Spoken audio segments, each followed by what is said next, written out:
우리 잠언 19장 1절에서 17절 말씀 우리 함께 말씀을 보고자 합니다. 예전 어떠한 소년이 부모님을 따라서 구두를 사러 가는 그런 모습을 보게 됩니다. 부모님께서 아마 새로운 구두를 맞춰주겠다라고 했던 것 같아요. 그래서 부모를 따라갔는데 이제 가서 보니까는 자기의 발 사이즈를 딱 재더니 이 소년에게 묻습니다. 구두를 맞추는 사람이 어떤 모양으로 구두를 맞춰줄까 하면서 물어보는데 끝이 동그란 것도 있고 또 네모나게 각진 것도 있는데 어떤 것이 오냐 하면서 묻는 것이었습니다. 그때 둘 다 좋아 보이는 것 같았어요. 그래서 이 소년은 좋은 대로 그냥 알아서 해주세요 라고 이야기하고는 이제 다음 신발이 다 완성되는 날을 기다리고 있었습니다. 신발이 다 되었다라는 연락을 받고 신발을 찾으러 갔습니다. 신발을 찾으러 가다 보니까는 신발이 딱 마음에 드는 것이 아니라 한쪽 신발은 앞에 둥그렇게 되어 있고 또 다른 쪽의 신발은 네모나게 되는 것이었습니다. 이거 보니까는 소년이 자기 구두를 맞춘 사람한테 알아서 해주세요 라고 말했으니까 뭐라고 따지기도 뭐하고 참으로 난감한 그런 모습이었죠. 그래서 아주 귀하게 신발을 맞췄지만은 그 신발을 제대로 신지 못했던 그런 일이 있었다는 것입니다. 자기에게 주어진 인생의 좋은 기회들 가운데에 내가 우물쭈물하거나 내가 신중한 선택, 결단을 잘못하였을 때에 그런 안타까움이 있더라라는 것입니다. 그래서 이런 일을 경험했던 로널드 레이건 대통령의 이야기인데 어떤 일인지 아주 신중하고 또 지혜롭게 결단하겠다라는 각오했다라고 이야기합니다. 우리의 인생에서도 마찬가지고 우리 신앙생활에서도 마찬가지죠. 물론 때로는 우리는 이렇게 이야기할 때가 있습니다. 하나님이 알아서 해주세요. 하나님께서 좋은 거 해주세요 라고 기도할 때도 있지만은 때로는 우리가 어떤 죄의 유혹의 순간에 있어서는 어떻게 될까 아주 단호하고 결단이 있는 모습이 필요하겠죠.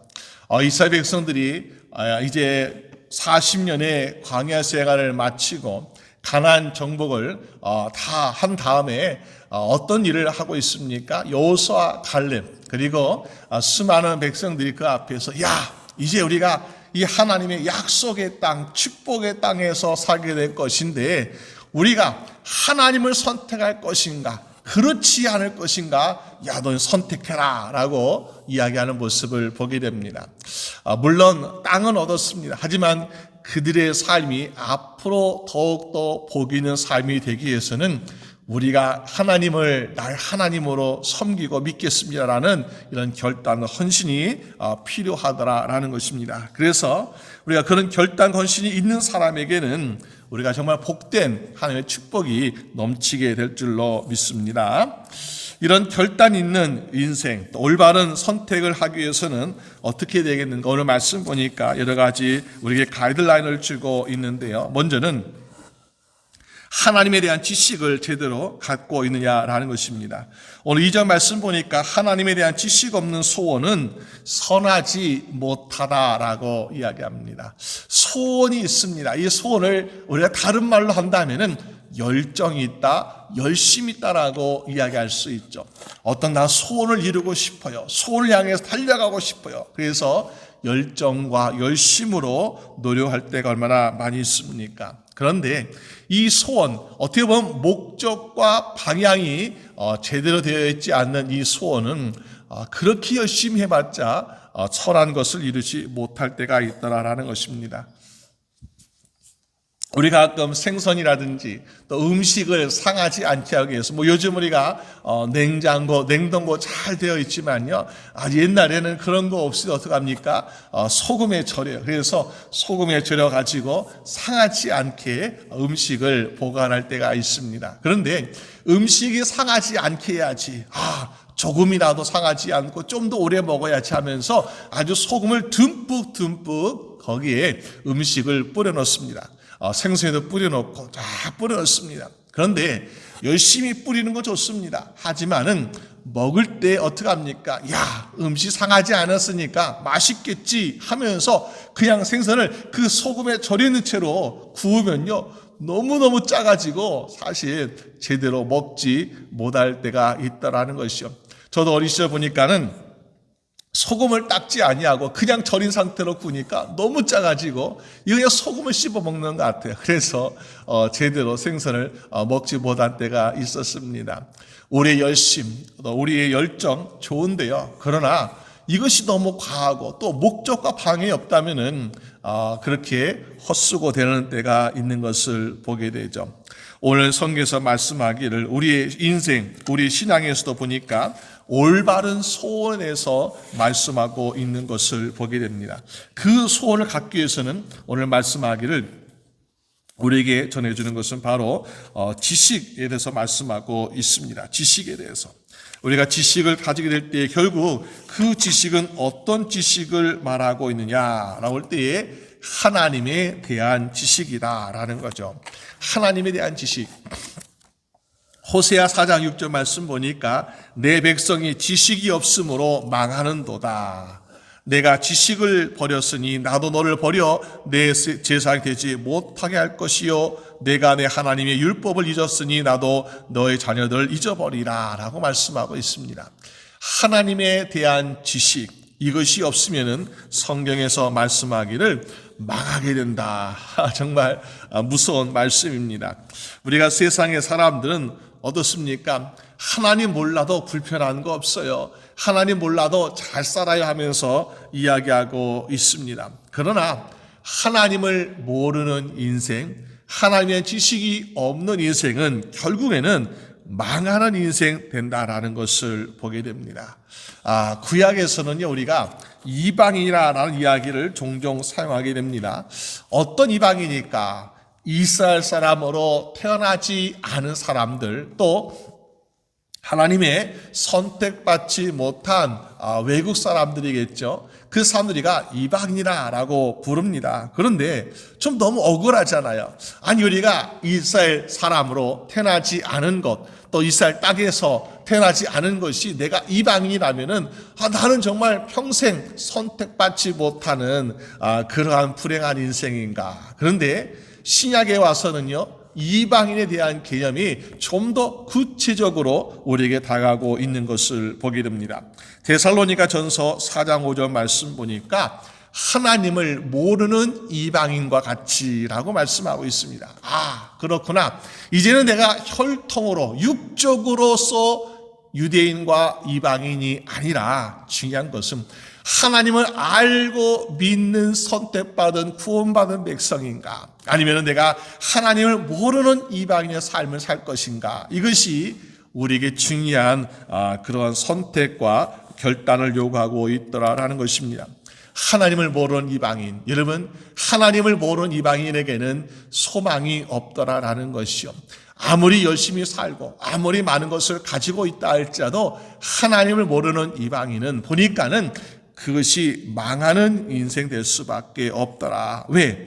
하나님 모르니까 하나님의 뜻 가운데 살지 아니하고 지혜 짓다 보면은 결국에는 멸망의 인생을 살게 되는 것을 보게 됩니다. 우리는 하나님을 모르기 때문에 죄를 짓는다라고 이야기하고 있습니다. 죄라는 것이 도덕적으로 잘못해서 죄라는 것은 세상의 죄이고요. 성경에서 말한 죄는 무엇입니까? 하나님을 모르는 것이 죄다. 정말 하나님 모르는 것이 죄라 그랬을 때에 우리가 정말 하나님 말씀, 하나님에 대해서 아는 것이 얼마나 지식이 많이 있습니까? 그러면은 우리가 뭐 아프리카나 아니면 어떤 깊은 오지 밀림에 있는 그런 곳에 있는 사람은 정말로 하나님을 모르는 지식이 없는 그런 기회가 없잖아요. 그러니까는 하나님을 알 수 있는 기회가 없기 때문에 얼마나 불쌍한지요. 근데 우리는 보니까는 너무나 많은 지식을 가지고 있음에도 불구하고 하나님을 제대로 알지 못하더라. 또 보니까는 하나님에 대한 지식이 알고 있습니다. 그런데 하나님을 알지만 하나님을 영화롭게도 아니하고 감사하지도 아니하고 교만과 죄를 짓는 어리석은 인생이 바로 또한 죄진 인생이라고 로마서 1장에서도 말씀하고 있습니다. 하나님을 아예 모르거나 아니면 하나님을 알면서도 하나님께 영광을 돌리지 않는 인생은 죄에 짓는 것이라고 성경은 말씀하고 있더라라는 것입니다. 그러니까 우리가 아무리 열심히 선하게 살고 또 우리가 열정적으로 산다 할지라도 이것이 축복이 아니라 하나님을 알고 하나님을 믿고 하나님의 뜻대로 살아갈 수 있는 여러분 되시기를 주님의 이름으로 축원합니다. 그래서 우리가 호세아 6장 3절 말씀하길 그러므로 우리가 여호와를 알자 힘써 여호와를 알자. 여러분 우리가 하나님을 더욱더 알아감으로 말미암아 하나님에 대한 지식이 많이 쌓이고 깊이 알게 되어서 하나님께서 기뻐하신 인생을 살아가는 여러분 되시기를 주님의 이름으로 축원합니다. 또 우리가 3절 말씀 보니까 이런 말씀이 있어요. 사람이 미련함으로 자기 길을 굽게 하고 마음으로 여호와를 원망하느니라. 하나님께서 제일 싫어하는 것이 무엇일까요? 하나님을 원망하는 것을 싫어하시는 것을 보게 됩니다. 그럼 왜 우리가 원망하게 됩니까? 우리의 인생 가운데 갑자기 고난이 찾아왔어요. 질병이 찾아왔어요. 그럴 때 우리는 하나님을 원망하고 있더라. 우리가 흔히 알다시피 이스라엘 백성들이 애굽을 나와가지고 광야 생활하는데 보니까는 우리 너무나 광야 생활하는데 너무나 힘들어요. 물이 없어요. 불평합니다. 물을 주니까 양식이 없다고 불평해요. 하늘에서 만나를 내려주니까 매일같이 똑같은 음식 먹으니까 옛날에 고기 먹던 시절 이런 거 그립시 나면서 얼마나 불평이 많이 있습니까? 또 더군다나 이스라엘 백성들 가운데 12명의 정탐꾼을 선발해서 가나안 땅을 정탐하고 돌아오니까는 이 가나안 사람들은 거인 같고 우리는 메뚜기 같다. 도저히 우리는 이 가나안 땅을 점령하지 못한다 하면서 왜 우리 이곳에 데려왔냐고 불평하는 그 백성들의 모습 볼 때 하나님은 화가 나실 때까지 나셨죠. 그래서 너희가 가나안 땅을 정탐했던 그 40일 하루를 1년씩 계산해서 너희가 40년 동안 방황하리라 하면서 40년 동안 방황하고 이 1세대는 결국에는 광야에서 죽는 안타까운 모습을 보게 됩니다. 우리의 인생 가운데 물론 하나님께서 인도하신 가운데 우리는 고난을 만날 수 있고 어려움 만날 수 있습니다. 그럴 때마다 하나님 우리에게 선택할 수 있는 길을 또 주고 계세요. 여러분 알다시피 아브라함이 자기 고향을 떠나게 되죠. 하나님 부르시니까 아브라함아 떠나라. 그러니까 떠났어요. 근데 그 아브라함의 인생에 기근이라고 하는 가뭄이었는지 모르겠지만요. 이런 기근이 찾아왔습니다. 그럴 때 성경에 보니까 창세기 12장 10절에 그 땅에 기근이 들었으므로 아브라함이 애굽에 거류하려고 그리로 내려갔으니 이는 그 땅에 기근이 심하였습니다. 아브라함이 분명히 애굽에 내려갔는데 물론 우리가 고향을 떠난 것은 하나님의 부르심과 인도하심이었어요. 그러나 애굽에 내려간 것은 아브라함의 선택이었더라라는 것이요. 선택이었는데 가서 보니까 정말 아브라함이 애굽 땅에서 얼마나 많은 고생하게 됩니까? 거짓말도 하게 되고 죽음의 위험도 있고 얼마나 그런 힘든 인생을 살게 되었습니까? 마치 우리가 자기의 인생의 굽은 길을 걸어가는 것처럼 힘든 길을 걸어가고 있는 것을 보게 됩니다. 왜? 미련한 선택을 하고 있으니까.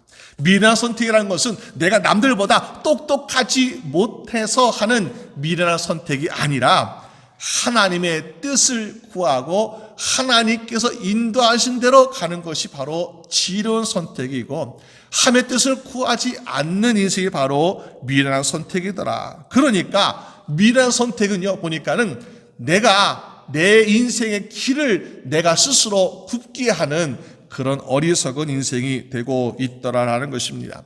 오늘 우리 인생에 혹시 이거 내가 하나님의 인도하신 가운데 살고 있는데 하나님 나를 축복하신다고 그랬는데 왜 이렇게 나에게 큰 고난과 시련이 찾아왔을까? 하나님 왜 내 인생을 굽게 만드셨을까라고 불평하고 원망할 것이 아니라 하나님의 뜻을 구할 것을 구하지 아니하고 내가 내 마음대로 내 스스로 내 인생을 굽게 한 것이 없는가 살펴봄으로 말미암아 하나님의 뜻을 더욱더 구할 수 있는 여러분 되시기를 주님의 이름으로 축원합니다. 그래서 우리는 미련한 자기의 길을 굽게 한 인생이 아니라 지혜로운 인생에 대해서 하나님의 인도하신 가운데, 정말 하나님의 인도하심은요, 하나님이 책임져 주세요. 물론 아브라함이 자기의 인생을 굽게 하는 어리석은 미련한 선택을 하였습니다. 그러나 부르신 것은 하나님이시잖아요. 그러니까 하나님 어떡합니까? 그래도 아브라함을 불쌍히 여가지고 이 애굽 땅에서, 애굽에서 아브라함을 보호해 주시고, 또 애굽에서 소와 양과 낙이와 낙타를 얻어가지고 보물을 잔뜩 얻어서 나가게 하는, 또 위기를 기회로 만드는 사람으로 하나님이 인도하고 계신 것을 보게 됩니다. 오늘 우리의 인생 하나님의 인도하신 가운데 있고 하나님의 동행하신 가운데 있으면은 그것이야말로 지혜로운 인생이 된 줄로 믿습니다.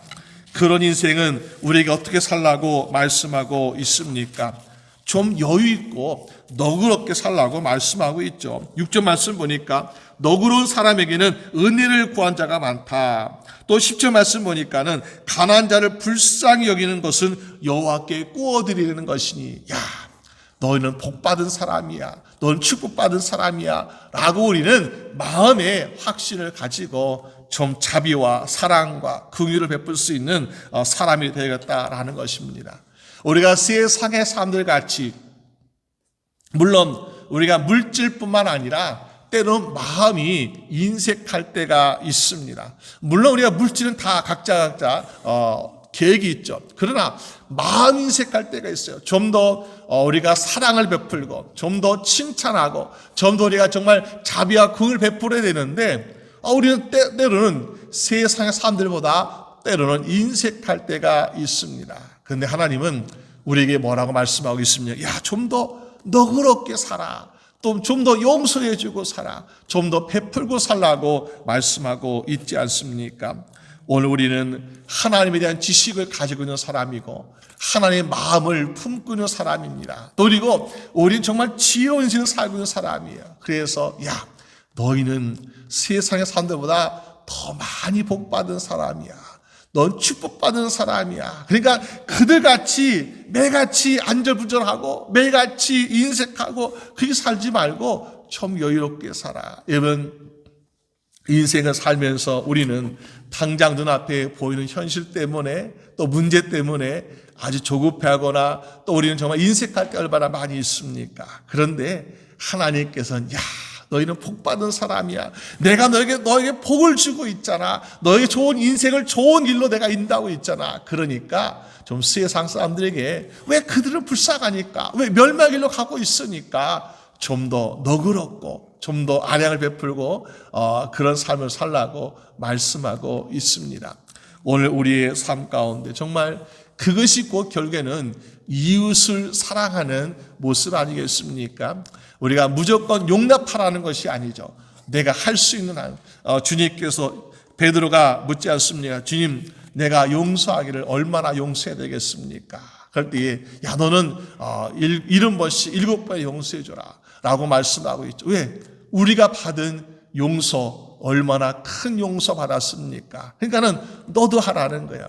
우리가 받은 만큼, 사위가 받은 만큼 한다는 것은 불가능하죠. 왜? 우리가 너무나 큰 것을 받았기 때문에 우리는 받은 만큼 한다는 것은 불가능합니다. 그러나 너무나 큰 것을 받은 인생이기 때문에 인색하지는 말고 우리가 사랑이나 자비나 긍휼이나 또 은혜 베푸는 것에 대해서 좀 더 너그럽고 자비롭게 베풀 수 있는 여러분 되시기를 주님의 이름으로 축원합니다. 그럴 때에 주님께서 기뻐하시고 또 주님께서 또 복 주시는 이 인생을 계속해서 살아가게 될 줄로 믿습니다. 그것이 바로 결국에는 하나님에 대해서 알고 있는 지식이 있는 지혜로운 인생이라는 것을 말씀해 주고 있습니다. 우리 함께 기도드리겠습니다. 하나님 아버지 감사합니다. 우리의 인생 때로는 정말 세상의 사람들보다 더 악착같이 더 열심을 가지고 살려고 할 때가 있습니다. 그러나 그 목적이 바로 하나님께 영광을 돌리지 못한다면은 과연 그것이 하나님께서 기뻐하시는 인생일까? 다시 한번 생각해 생각하는 시간 되게 하여 주시옵소서. 정말로 우리가 가지는 소원, 우리가 가지는 열정, 이것이 하나님의 영광을 위해서 가질 수 있도록 인도하여 주시옵소서.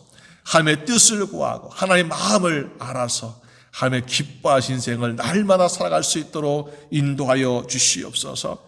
우리 세 때로는 여러 가지 선택과 기회가 주어지는 것을 보게 됩니다. 주여, 그럴 때마다 우리 생각과 우리 경험과 우리 지식이 아닌 하나님의 말씀에 의해서 지혜로운 선택을 할 수 있도록 도와주시옵시고, 하나님의 인도하신 가운데에 우리는 불평과 원망하지 아니하고 감사로 나아갈 수 있도록 도와주시옵소서. 사랑하는 우리 주의 성도들 매일매일 삶 가운데 하나님 매일같이 동행하여 주시옵시고 또 인도하여 주셔서 주님께서 원하시고 기뻐하시며 복 주신 인생을 마음껏 살아갈 수 있도록 주님 축복하여 주시옵소서. 감사드리옵고 우리 주 예수 그리스도의 이름으로 기도드립니다.